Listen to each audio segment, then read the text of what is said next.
మొన్న ఖమ్మం జిల్లా అశ్వరావుపేటల ఓ గమ్మత్తు ముచ్చటైంది యాదికుంది కదా.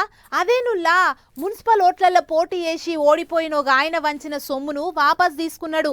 అది సుత లెక్కింపు షాల్ కాకముందే అని మన పటాస్ వార్తలలో చూపించినాం కదా.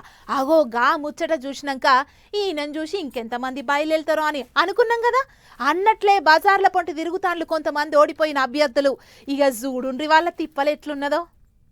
సీరలమ్మ సీరలే ఆర్ట్ బాక్సులే అగ్వా అగ్వా కంపెనీ మాలు మన ఊరికే వచ్చింది, రండి మేడం రండి సారు అని ఎవరో అమ్ముతుంటే వీళ్ళంతా కొనుక్కున్నట్లు అవపడుతున్నాయి. ఈ ముచ్చట చూస్తురు కదా.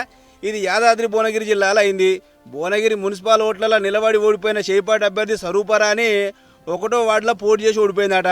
సరే ఓడిపోతే ఓడిపోయినాం, పెట్టిన పెట్టుబడిలో సగం వచ్చినా ఆడికే నయం అనుకుని గీతీల వసూళ్ల కార్యం ముంగటేసుకుర్రు.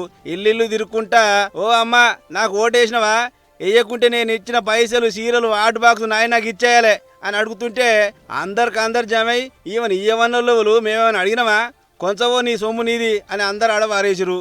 ఇక ఈ ముచ్చట ఇట్లుందా. అటు మేడ్చల్ జిల్లా మూడుచింతలపల్లిలో ఇంకో కథ. 12వ వార్డులో పోటీ చేసి ఓడిపోయిందట జ్యోతి అంటామే. ఇగే ఉంది, పెట్టిన పెట్టుబడిలో సగం వెళ్ళినా ఆడికే డక్కోవాలనుకుంటా ఇల్లు తిరిగి వసూల కార్యం ముంగటేసుకుని వాళ్ళ ఇంటి ఆయన. ఇక వీళ్ళ జోలు ఇట్లుందా. అటు మంచిర్యాల జిల్లా మున్సిపల్ ఓట్లలో ఇంకో ఇచ్చేంతరం. 9వ డివిజన్లో జాడి తిరుపతి అంటే ఆయన పోటీ చేసి ఓడిపోయినాట. ఇక అందరూ పంచిన సొమ్ములు రిటర్న్ అడుగుతుంటే మనం ఎందుకు అడగొద్దు, పా ఎల్లిన కాడికి దులుపుకొద్దాం అని వాళ్ళ ఇంటి ఆమె రూపక్క ఏకంగా ఓ బొక్కు పట్టుకుని బయలుదేరింది.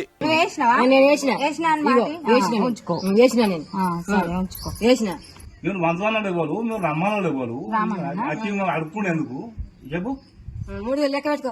గిట్లా ఓటేసినట్లు ఒట్టేసన్న చెప్పురి, లేకుంటే మా పైసలు మాకన్నా ఇయ్యిరి అని వసూళ్ల కార్యం పెద్ద పాత పుల్ల తిరలని నడుస్తుంది.